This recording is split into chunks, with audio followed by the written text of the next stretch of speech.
जय श्री कृष्णा दोस्तों। माचिस की डिब्बी में यह चीज रख देना, शत्रु खत्म, उसका जादू भी खत्म और गरीबी भी आपके जीवन से खत्म।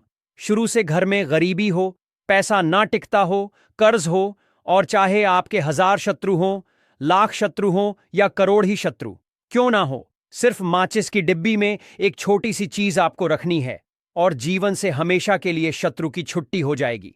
मतलब चाहे आपके गुप्त गुप्त शत्रु हो या फिर वह शत्रु जिन्हें आप जानते हैं, ऐसे दुश्मन जिन्होंने आपको परेशान कर रखा है, तो ऐसा समझ लीजिए अब माचिस की डिब्बी आपके जीवन से शत्रुओं को दूर कर देगी। ऐसा अचूक और ऐसा उत्तम उपाय हम आपके लिए लेकर आए हैं कि इस उपाय को करते ही आपके शत्रुओं की बैंड बज जाएगी, शत्रु की सारी ताकत खत्म हो जाएगी, शत्रु कुछ करने के लायक नहीं बचेंगे। आज जो आपको अपनी ताकत दिखा रहे हैं, आपसे दुश्मनी कर रहे हैं, बिना गलती के भी अगर आपके साथ बुरा कर रहे हैं, ऐसा समझ लीजिए आज से उनकी उल्टी गिनती शुरू हो जाएगी। जब से आप इस उपाय को कर लेंगे, शत्रु मुक्ति का इतना अचूक उपाय आपके लिए लेकर आए हैं कि इस उपाय को करने से शत्रु पूरी तरह परास्त भी हो जाएंगे और कभी जीवन में लौटकर नहीं आएंगे। मतलब गलती नहीं करेंगे आपको परेशान करने की, आपको कष्ट देने की या आपके ऊपर किया कराया करवाने की। और अगर उन्होंने कुछ करवा रखा होगा, जैसे बहुत सारे जो लोग होते हैं जो शत्रु होते हैं, वह तांत्रिकों के पास, बहुत सारे लोगों के पास जाकर कुछ इस तरह का किया कराया करवा देते हैं कि व्यक्ति को हर तरफ से बर्बाद कर देते हैं। लेकिन आप विश्वास मानिए, जो उपाय हम आपके लिए लेकर आए हैं, इस उपाय को करने से आपके जीवन से शत्रु की छुट्टी भी होकर रहेगी और फिर कभी शत्रु को परेशान नहीं कर पाएंगे। इस उपाय को करने में आपका कोई 1 रुपया नहीं लगने वाला है। सिर्फ और सिर्फ आपको माचिस से यह उपाय करना है। और माचिस तो हर किसी के घर में होती है, और माचिस से ही आप अपने शत्रुओं को, अपने दुश्मनों को अपने जीवन से निकालकर बिल्कुल दूर कर सकते हैं। कभी आपको शत्रु परेशान नहीं करेंगे जब माचिस का छोटा सा उपाय आप करेंगे। आपको माचिस में बस एक चीज रखनी है। कौन सी चीज, कैसे रखनी है, किस दिन यह उपाय आपको करना है, पूरा आपको वीडियो में बताने वाले हैं। लेकिन उससे पहले आपको लगाना है पूरी सच्ची श्रद्धा से जय श्री राम या जय बालाजी महाराज जरूर लिख दें, जिससे कि बालाजी महाराज का आशीर्वाद आपको और आपके पूरे परिवार को मिलता रहे। क्योंकि इनका आशीर्वाद जिन्हें मिलता है ना, उनका अहित नहीं होता, उनका हमेशा कल्याण ही होता है। इसीलिए वीडियो को लाइक और चैनल वास्तु पूजा को सब्सक्राइब जरूर कर लें, क्योंकि बालाजी महाराज के आशीर्वाद से आपकी समस्या के हल आपको मिलते हैं। यह वीडियो आप तक पहुंचती है, उपाय आप तक पहुंचते हैं, उन्हीं का आशीर्वाद है, तो उनका आशीर्वाद बना रहे और हमेशा आपके घर में धन सुख समृद्धि आए। ऐसी कृपा बालाजी महाराज आप पर करें। तो चलिए जल्दी से बात कर लेते हैं उपाय की।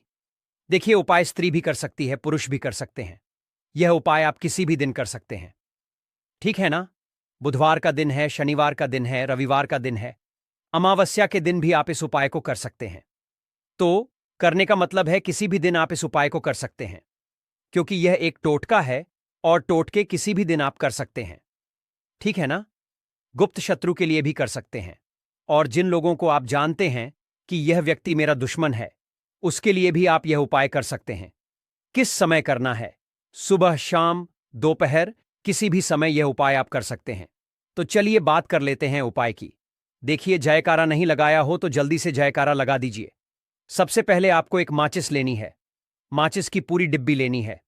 माचिस भरी हुई होनी चाहिए, तीली उसके अंदर हो। खाली माचिस बिल्कुल आपको नहीं लेनी है, भरी हुई माचिस लेनी है।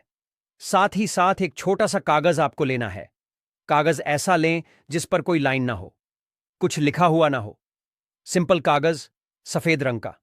साथ ही साथ आपको क्या करना है, काले रंग का एक पेन भी लेना है। तो काले रंग का मार्कर होता है, वह भी आप ले सकते हैं।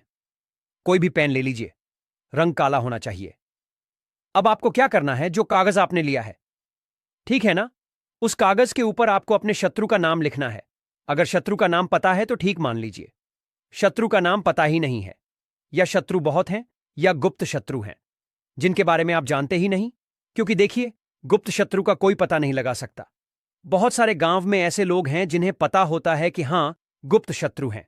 हमारे यहां पता लग जाता है। किसी तरीके से आधे से ज्यादा केस में गुप्त शत्रु के बारे में पता ही नहीं चलता है। इसलिए आप नाम ना लिखकर शत्रु या गुप्त शत्रु लिखेंगे। पर्ची पर तो आपको ज्यादा लाभ होगा। इससे क्या होगा, आपके जितने भी शत्रु हैं, ना 2 हैं, 3 हैं, 4 हैं, 1000 हैं, कितने भी हैं, सभी परास्त हो जाएंगे और सभी आपके जीवन से दूर हो जाएंगे। मतलब उनकी पूरी ताकत खत्म हो जाएगी, कुछ आपका नहीं बिगाड़ पाएंगे। तो कोशिश वह कितनी भी कर ले कि आपका नुकसान करना है, धन करनी है, व्यापार खराब करना है, लेकिन कर कुछ नहीं पाएंगे। तो देखिए, पर्ची पर आपको नाम लिख लेना है, या फिर नाम ना लिखकर आप शत्रु लिखें तो ज्यादा उत्तम है। शत्रु लिख लिया। अब उस पर्ची को आपको फोल्ड कर लेना है, ठीक है ना, मोड़कर उसे बंद कर लेना है। पर्ची को अब जो माचिस है आपके पास, उस माचिस के अंदर इस पर्ची को, इस सफेद रंग के कागज को जिस पर आपने शत्रु लिखा है, उस पर्ची को आपको रख लेना है। रख लिया। अब इस माचिस को आपको बंद करके अपने पास रख लेना है। माचिस खोलकर ही उसके अंदर आपको पर्ची रखनी है और फिर माचिस को 24 घंटे तक, कितने घंटे, 24 घंटे, यानी 24 घंटे आपको उस माचिस को अपने पास रखना है। देखिए, जब 24 घंटे हो जाएंगे उसके बाद आपको क्या करना है। 24 घंटे में आप सोचे कि रात में आप सो रहे हैं तो क्या माचिस को बाहर निकाल कर रखना है? नहीं, सोते समय भी उस माचिस की डिब्बी को अपने पास रखना है, ठीक है ना। अपनी पॉकेट में आप रख सकते हैं, तकिया के पास रख सकते हैं, कहीं भी रखिए रखना अपने पास। जब 24 घंटे हो जाएंगे उसके बाद अगले दिन आपको क्या करना है? अब सुबह उठना है, जो भी आप काम करते हैं वह काम कर लीजिए। उसके बाद जब भी आपको समय मिले उस समय आपको क्या करना है? कहीं एकांत स्थान पर जाना है, ठीक है ना। आप किसी ऐसे स्थान पर भी जा सकते हैं जहां पानी भरा होता है, इकट्ठा हो जाता है, ऐसे स्थान पर भी जा सकते हैं, या ऐसे स्थान पर चले जाइए जो बिल्कुल एकांत, जहां कोई आता जाता ना हो। एक व्यक्ति आए तो कोई बात नहीं, ज्यादा लोग ना आते जाते हो। ऐसे स्थान पर आपको जाना है और वहां जाकर फिर से आपको अपने शत्रुओं के बारे में सोचना है।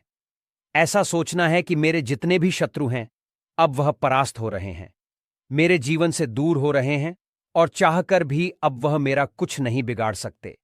ऐसा सोचना है और मन ही मन आपको प्रार्थना करनी है राहु से कि मेरे जो शत्रु हैं, मेरे जो दुश्मन हैं, उन्हें मेरे जीवन से आप दूर कर दीजिए, ठीक है ना। यह माचिस का उपाय राहु से जुड़ा हुआ है। अब आपको क्या करना है? उस पूरी माचिस की डिब्बी को वहां एकांत में फेंक कर आ जाना है। तो माचिस की डिब्बी को जब फेंके, पर्ची के साथ ही आपको फेंकना है। ऐसा नहीं है कि आप सोचें माचिस के अंदर से पर्ची निकालकर आपको उस डिब्बी को फेंकना है। पूरी की पूरी डिब्बी ऐसे ही फेंक कर आ जाना है, तीली के साथ, पर्ची के साथ पूरी माचिस, और फिर पलटकर आपको नहीं देखना है। सीधे अपने घर पर आइए, हाथ पैर धो लीजिए। बाकी आपको कुछ भी करने की जरूरत नहीं है। कितनी बार यह उपाय करना है? सिर्फ एक बार करना है, ज्यादा बार यह उपाय नहीं करना है। सिर्फ एक बार तो किसी भी दिन आप यह उपाय करिए।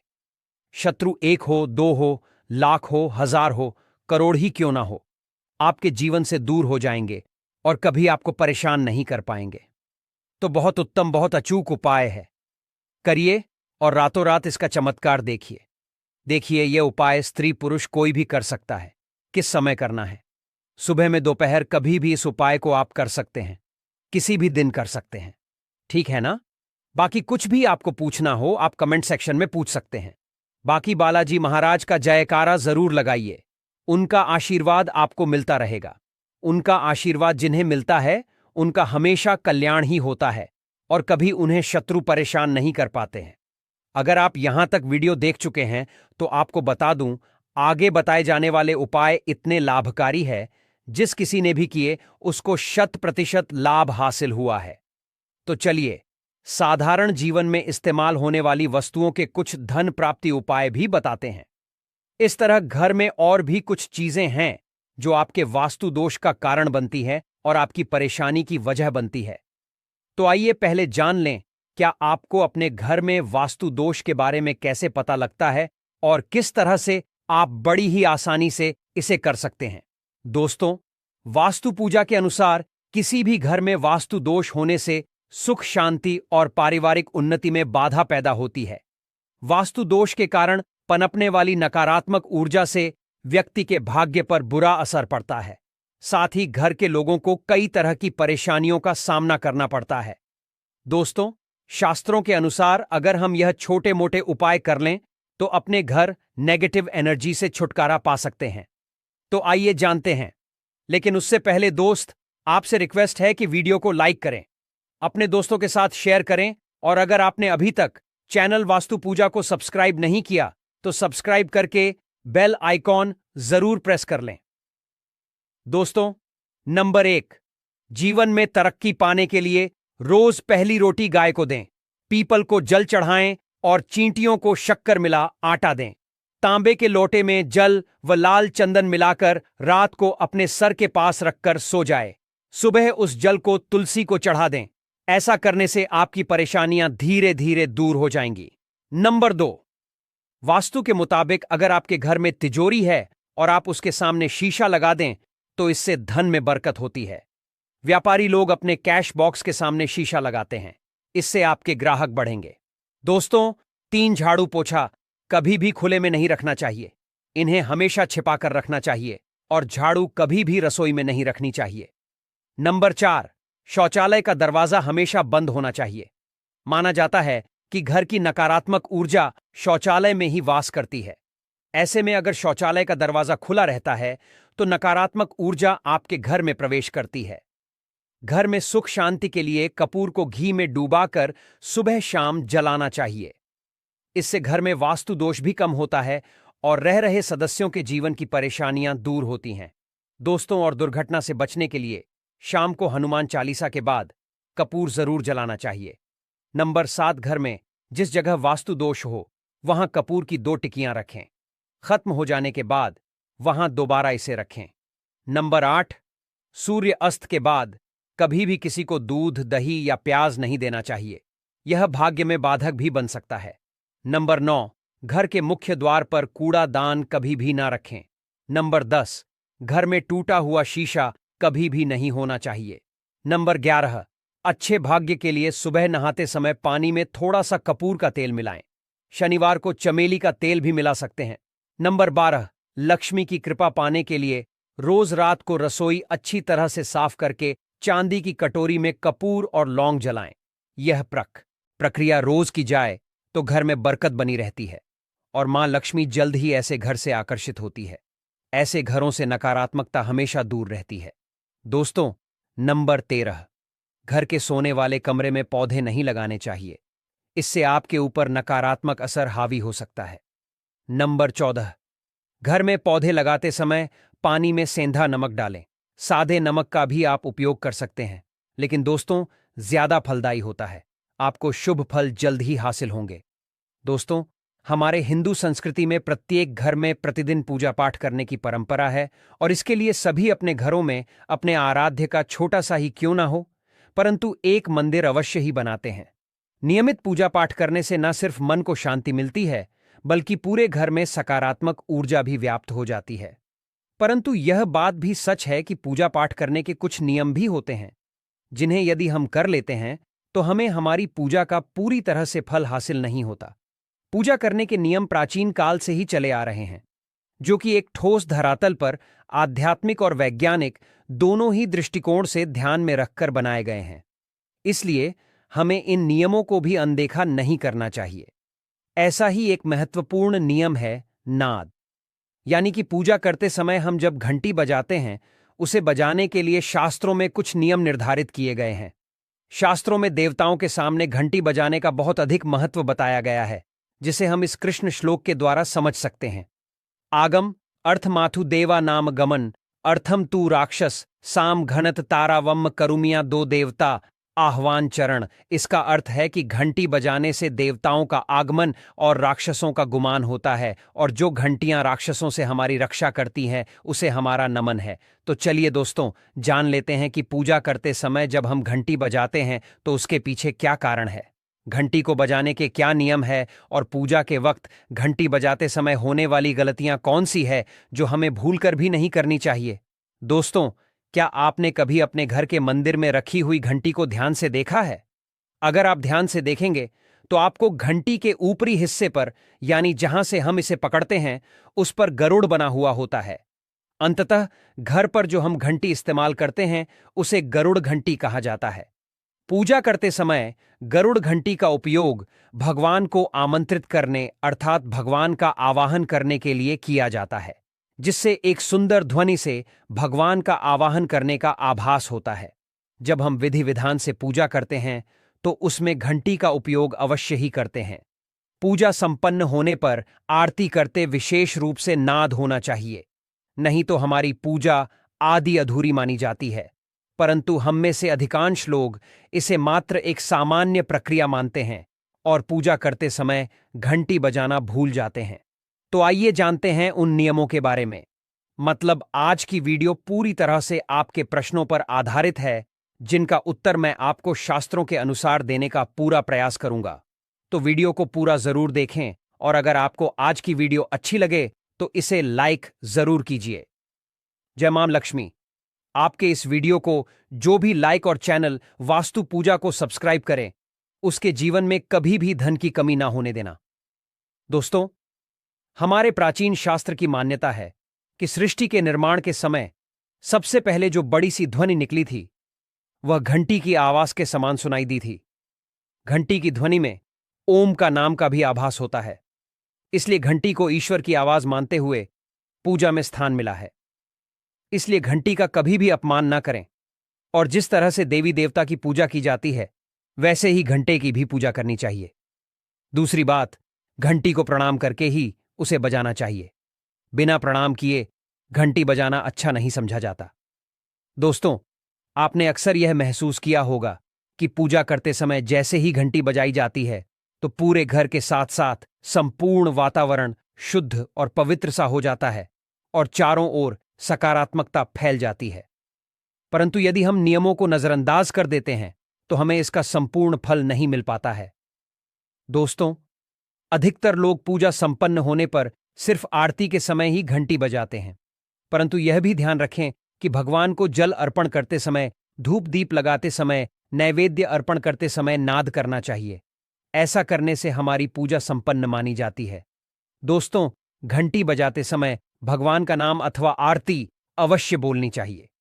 1 या 2 मिनट ना हो, परंतु प्रतिदिन सुबह शाम घर में घंटी अवश्य बजानी चाहिए। यदि आपको अपने घर में या अपने आप में नकारात्मकता महसूस हो तो आप थोड़ी देर के लिए भगवान के सामने घंटी अवश्य बजाएं। सारी नकारात्मकता नष्ट हो जाएगी। दोस्तों, पूजा घर में शनि महाराज एकांत, विरह, उदासीनता और वैराग्य के देवता माने जाते हैं, जबकि गृहस्थी को चलाने के लिए राग, प्रेम एवं भौतिक चीजों की जरूरत होती है। इसलिए शनि की मूर्ति को घर में नहीं लाना चाहिए। दोस्तों, सबसे पहली बात, दीपक और धूपदान की भारत की परंपरा मिट्टी से जुड़ी हुई है। इसीलिए मंदिर में पारंपरिक मिट्टी का दीपक अवश्य होना चाहिए। अगर आप मिट्टी का दीपक नहीं रख सकते हैं तो धातु के दीपक का उपयोग करें। अगर भगवान में आपकी आस्था ज्यादा हो तो आप उपला रखकर गुड़ और घी का धूप भी दे सकते हैं। ऐसा करने से घर में सुख शांति बनी रहती है। दूसरी चीज, घर के मंदिर में स्वास्तिक अवश्य होना चाहिए। या तो आप इसे बना लें, क्योंकि स्वास्तिक आपके घर की शक्ति, सौभाग्य, समृद्धि और शुभता का प्रतीक समझा जाता है। यही मुख्य कारण है कि कोई भी शुभ कार्य करने से पहले स्वस्तिक का चिन्ह अवश्य बनाया जाता है। तीसरी चीज है कैलश। भगवान श्री कृष्ण कहते हैं कि कलश सुख और समृद्धि का प्रतीक है। अपने मंदिर में रोली कुमकुम से स्वस्तिक बनाकर उस पर मंगल कलश अवश्य रखें। ऐसा करने से घर में सदैव समृद्धि बनी रहती है, सुख संपत्ति प्राप्ति होती है। चौथी चीज बहुत ही कम लोग जानते हैं कि शंख की उत्पत्ति समुद्र से निकले 14 रत्नों के साथ हुई थी। इसी कारण से शंख महालक्ष्मी को अत्यंत प्रिय है। शंख की ध्वनि से सकारात्मक ऊर्जा का भी संचार होता है। इसीलिए मंदिर में शंख अवश्य होना चाहिए। शंख के घर में उपस्थिति से मां लक्ष्मी भी प्रसन्न होती है और उस घर में कभी भी धन की कमी महसूस नहीं होती। पांचवी चीज, मंदिर में आपने घंटी देखी होगी, क्योंकि घंटी को शुभ समझा जाता है। इसीलिए जब जब घर के मंदिर में घंटी की आवाज होती है, वहां का वातावरण शुद्ध और पवित्र बनता है। जिस घर में पूजा के दौरान घंटी बजाई जाती है, उस घर के आसपास की सभी नकारात्मक शक्तियां दूर हो जाती हैं और साथ ही सुख समृद्धि के द्वार खुलने लगते हैं। तो यह है वे वस्तुएं जिन्हें घर के मंदिर में जरूर रखनी चाहिए। आइए अब जान लेते हैं कि घर की कौन सी चीजें कभी नहीं रखनी चाहिए। सबसे पहली चीज, गणेश जी की मूर्ति घर में। कभी भी गणेश जी की मूर्ति 3 अथवा 5 ऐसी विषम संख्या में ना रखें। अपने मंदिर में गणेश जी की सिर्फ 2 मूर्तियां रखें। इसे शुभ समझा जाता है। अगर आप अपने मंगल की कामना करते हैं तो गणेश जी की मूर्ति मुख्य द्वार पर अंदर की तरफ मुंह करके लगा लें। कई लोग यह गलती करते हैं कि मुख्य द्वार पर गणेश जी की मूर्ति बाहर की ओर मुंह करके लगा देते हैं, जिससे उन्हें काफी नुकसान का सामना करना पड़ता है। अगर आप चाहे तो द्वार के दोनों ओर लगा दें या फिर मुख्य द्वार के अंदर की ओर लगाइए, परंतु बाहर की ओर कभी भी नहीं लगानी चाहिए। दूसरी चीज, टूटे हुए चावल अपने मंदिर में कभी भी टूटे हुए चावल न रखें। इसके साथ ही पुराने चढ़ाए हुए चावल अधिक समय तक न रखें। यह नकारात्मक ऊर्जा फैलाते हैं। यह बात भी ध्यान रहे कि आप मंदिर में रखने वाले चावलों का इस्तेमाल हल्दी में भिगोकर ही करें। इससे अधिक शुभ परिणाम मिलेंगे। भगवान की तस्वीरें। इसके साथ ही अगर आपके घर के मंदिर में पूर्वजों की तस्वीरें रखी हुई हैं तो उन्हें तत्काल बाहर निकाल दें। यह आपके परिवार के लिए काफी अशुभ है। धर्म ग्रंथों के अनुसार पूर्वज पूजनीय है, परंतु वह देवताओं के बराबर नहीं है। इसलिए अपने पूजा घर में कभी भी मृत परिजनों की तस्वीरें ना रखें। यह आपके लिए अशुभ संकेत हैं। इसके परिणाम भी काफी घातक हो सकते हैं और मंदिर का वातावरण भी नकारात्मक हो सकता है। इसके अलावा अगर साधु संतों को मानते हैं तो उनकी तस्वीर भी घर की किसी दीवार पर लगाएं। उसे पूजा घर में भूल से भी न रखें। यह घर के वातावरण को नकारात्मक बनाता है। इसके साथ ही महाकाली काल भैरव की मूर्तियां भी पूजा घर में नहीं रखनी चाहिए।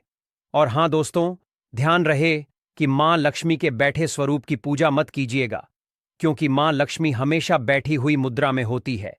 इसीलिए उनके बैठे हुए स्वरूप को ही पूजना सही है। चलिए दोस्तों, अब हम आपको बताते हैं उन अति महत्वपूर्ण चीजों के बारे में जो आपके पूजा घर में होनी ही चाहिए। धर्म ग्रंथों में इन चीजों को अत्यधिक पवित्र और खुशहाली के साथ साथ समृद्ध का प्रतीक समझा गया है। यह चीजें आपको खुशियों की चौखट पर खड़ा करती हैं, इसलिए यह आपके मंदिर में होनी ही चाहिए।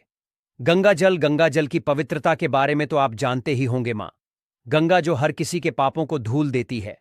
अगर आप भी अपने जीवन में सुख और शांति कायम रखना चाहते हैं तो घर के मंदिर में गंगा जल होना ही चाहिए। इसके लिए आप एक तांबे के पात्र में गंगा जल को भरकर रख सकते हैं। यह आपके परिवार में सुख शांति का प्रतीक है, जो घर की पवित्रता को भी बनाए रखता है। इसलिए कभी भी प्लास्टिक की बोतल या अपवित्र बर्तन जैसे स्टील या लोहे के बर्तनों में गंगा जल नहीं रखना चाहिए। यह अशुभ होता है। अगर आप मां लक्ष्मी को प्रसन्न करना चाहते हैं तो पूजा करते समय मां लक्ष्मी को कमल का फूल चढ़ाएं। मां लक्ष्मी कमल के फूल पर ही विराजमान रहती हैं, तो उन्हें बेहद प्रिय होता है, क्योंकि यह कीचड़ से निकलकर भी दुनिया में खूबसूरती और पवित्रता बिखेर देता है। इसीलिए माता लक्ष्मी की पूजा करते समय कमल का फूल जरूर चढ़ाना चाहिए। ऐसा करने से कई गुना लाभ आपको मिलेगा। दोस्तों, नींबू के उपाय आज से नहीं बल्कि हजारों सालों पहले से इस्तेमाल किए जा रहे हैं। जो उपाय आज हम आपको बताने जा रहे हैं, नींबू का इस्तेमाल करके उससे आप अपनी हर समस्या का समाधान पा सकते हैं। अगर आप ज्योतिष शास्त्र, वास्तु पूजा की किताबों में जाते हैं और अध्ययन करते हैं तो नींबू के ऊपर पूरे 11 अध्याय आपको मिल जाएंगे, जिसका मतलब यह है कि नौकरी पाने के लिए नींबू का इस्तेमाल कैसे आप कर सकते हैं, अपने व्यापार को दौड़ाने के लिए कैसे नींबू का इस्तेमाल करना चाहिए, एवं अगर आपका शत्रु आपका विनाश करना चाहता है तो नींबू के उपाय से कैसे आप उल्टा अपने शत्रु का विनाश कर सकते हैं। आपके घर पर नकारात्मक शक्तियां हैं, बुरी शक्तियों का वास है, इन सबको भगाने के लिए नींबू कैसे रामबाण दबा समझा जाता है, इन सब के बारे में आपको वास्तु पूजा और ज्योतिष शास्त्र की किताबों में मिल जाएगा। दोस्तों, अगर आपका भाग्य सो चुका है, आपके घर पर ऐसी शक्तियां आ गईं जिसकी वजह से आपके घर में लड़ाई होती रहती है, पति पत्नी में बनती नहीं है, तो दोस्तों, आज के जो उपाय हम आपको बताने जा रहे हैं वह आपकी सारी समस्याओं का समाधान कर देंगे। स्वास्थ्य की दृष्टि से नींबू बहुत ज्यादा लाभदायक होता है। साइंस की भाषा में अगर कहें तो नींबू में विटामिन सी बहुत ज्यादा होता है। एसिडिटी की आपको प्रॉब्लम है, पेट खराब रहता है, तो नींबू उसमें रामबाण की तरह काम करता है। दोस्तों, नींबू के अंदर इतनी ताकत होती है कि वह एक से एक बड़ी समस्याओं को चुटकी में खत्म कर सकता है। कई बाधाओं को एकदम हमेशा के लिए पास से हटा सकता है। इसलिए अगर आप भी चाहते हैं कि आपके ऊपर माता लक्ष्मी का आशीर्वाद हो, भगवान भोलेनाथ आपको आशीर्वाद दें, तो यह वीडियो बिना भगाए अंत तक देखिएगा, क्योंकि इस वीडियो में आज आपको पता चलेगा कैसे नींबू के 10 उपाय करके आप अपने जीवन की हर परेशानी को खत्म कर सकते हैं। आपको हम एक एक उपाय के बारे में अब बताने जा रहे हैं, इसीलिए बहुत गंभीरता से वीडियो को देखिएगा। देखिए दोस्तों, कई लोग ऐसे होते हैं कि वीडियो देखते हैं, यकीन मानिए अगर आपने एक पॉइंट भी मिस कर दिया तो आप अपना ही नुकसान करेंगे, क्योंकि अधूरा ज्ञान हमेशा खतरनाक साबित ही हुआ है। इसलिए वीडियो को अंत तक जरूर देखिएगा। दोस्तों, सबसे पहले तो आप लोग कमेंट बॉक्स में आकर हर हर महादेव लिख दें, क्योंकि अगर भगवान भोलेनाथ ने किसी को आशीर्वाद दे दिया तो उसका काल भी कुछ नहीं बिगाड़ सकता। और वीडियो लाइक करके तुरंत चैनल वास्तु पूजा ज्योतिष को सब्सक्राइब कर दें। दोस्तों, हर हर महादेव कमेंट बॉक्स में लिखना मत भूलिए। तो सबसे पहले आखिर कौन से वह 10 उपाय हैं जिसके लिए हमने यह बनाया है, तो बहुत ही ध्यान से सुनिए। तो पहला उपाय है बुरी नज़र से बचने के लिए। अच्छा, आप लोगों ने अक्सर देखा होगा, ट्रक जब चलता है, गाड़ियां जब चलती हैं, या छोटी दुकानें होती हैं या फिर बड़ी दुकानें होती हैं, उसमें नींबू और मिर्च टंगा हुआ होता है। इसका मुख्य कारण क्या है, आज हम आपको बता देते हैं। देखिए, कहा जाता है कि जब भी लू चलती है और आप अपनी जेब में प्याज रख लेते हैं, तब आपको लू नहीं लगती है, या जहां पर गर्मी ज्यादा होती है वहां पर रखते हैं तो प्याज जो होता है वह गर्मी को सो लेता है। अगर आपका व्यापार अच्छा चल रहा है और कोई व्यक्ति आपकी दुकान पर नजर लगा देता है, आपके बिजनेस पर नजर लगा देता है, तो यकीन मानिए, एक कहावत कही गई है कि नजर से तो हरा पेड़ भी सूख जाता है। इसी तरीके से जो चलता हुआ व्यापार होता है वह तक बंद हो जाता है। अगर किसी व्यक्ति ने आपके ऊपर नजर लगा दी है, तो इसके लिए लोग क्या करते हैं कि अपनी दुकान में नींबू और मिर्ची रखते हैं। इसका जो मुख्य कारण है, बताया गया है कि नींबू का खट्टा और मिर्ची का तीखापन जो होता है, वह बुरी नजर वाले व्यक्ति की नजर को भंग कर देता है, जिससे वह अधिक समय तक खुद को असरदार नहीं रख पाता है।